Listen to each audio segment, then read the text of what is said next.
약선요리란 음식은 곧 약이다. 음식과 약은 근본이 동일하다. 다시 말해 식약동원이라는 뜻을 내포하고 있다. 약선이란 약을 말하는 약자와 반찬을 뜻하는 선자를 쓴다. 다시 말해 평소에 섭취하는 음식으로 건강을 지키고 질병을 예방하며 질병을 치료한다라는 뜻을 내포하고 있다. 우리가 평소에 섭취하는 식사를 내 체질에 맞게 야채와 육류와 생선 등 모든 식품들을 내 체질에 또한 내 체질에 쉽게 누출될 수 있는 질병들을 예방하는 차원에서 또한 현재 내가 지니고 있는 질병을 치료하기 위해서 거기에 맞는 식품들을 골라 음식들을 만들어 섭취함으로써 건강을 유지할 수 있다. 다시 말해 평소에 식사하는 음식들을 약으로 만들어 영양분을 보충하며 질병도 예방하고 질병을 치료한다는 뜻이다. 어떤 사람들은 약선요리라고 하면 어떤 특정 종교의 음식으로 착각하여 거부 반응을 보이는 사람들이 종종 볼 수 있다. 그것은 하나의 무지에서 나오는 발상이며 편견에서 비롯된 잘못된 생각인 것이다.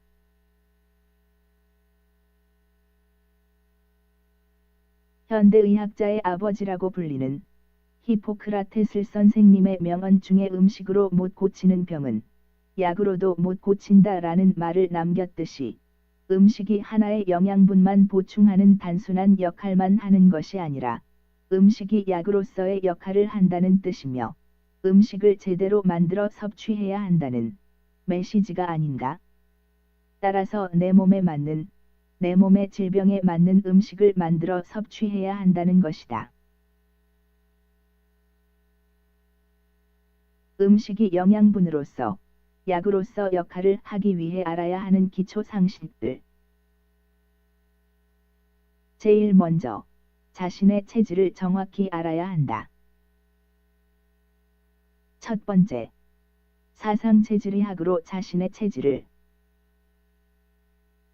조선 말기 동무 이재마 선생이 환자들을 치료하는 과정에서 똑같은 증세에 똑같은 병명을 가지고 있는 환자들에게 똑같은 약재들을 투약했는데도 불구하고 두 환자에게 상반된 결과, 즉 어느 환자는 상당히 병이 호전되는데 반면에 다른 어느 환자에게는 병세가 오히려 악화되는 상황이 나오는 경우가 많다 보니 자기 혼란에 빠져 꾸준한 연구와 임상실험을 거쳐 결론을 내린 것이 사람들마다 다른 체질을 가지고 있으며 그 체질마다 맞는 약재나 음식이 다르다는 것을 결론 내리고 꾸준한 임상실험을 거쳐 나온 의학이 바로 사상체질의학이며 체질들을 양체질과 음체질로 나누고 양체질에도 태양인, 소양인으로 분류하며 음체질에도 태음인, 소음인으로 분류하는 네 가지 체질로 구분하였다.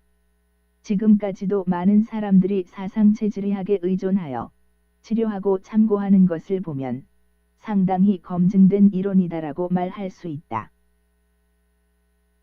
두 번째, 팔상체질의학으로 자신의 체질을. 팔상체질의학이란 사상체질의학으로 치료를 하기에는 부족한 면이 많고 네 가지 체질에도 상이 한 점이 많이 발견되어 더욱 더 정확하게 세분한 것이 체질의학자인 권도현 박사가 1965년 논문 발표 후 1973년과 그 후 계속 연구 발전하여 지금의 각 체질에 따른 체형, 식습관, 성격, 섭생, 생리, 병리, 치료 이론 등이 전 서울대 의대 교수이신 이명복 교수 외 여러 학자들에 의해 지금까지 발전 진화시켜 체계화시킨 것이 현재의 팔상체질의학이다. 팔상체질의학은 음양오행에 의한 체질 구분을 기초로 하여 각자 체질에 맞는 식이요법과 체질에 맞는 섭생으로 함으로써 자신의 몸을 자기 스스로 다스리는며 질병 예방, 질병 치료, 영양분 보충하는 것을 말한다. 세 번째, 식품들의 성질과 효능들을 알아야 한다. 모든 식품에는 자기가 가지고 있는 효능과 성질을 가지고 있다. 한 예를 들면 오이나 수박은 찬 성질을 가지고 있는 반면에 마늘이나 부추에는 더운 성질을 가지고 있다.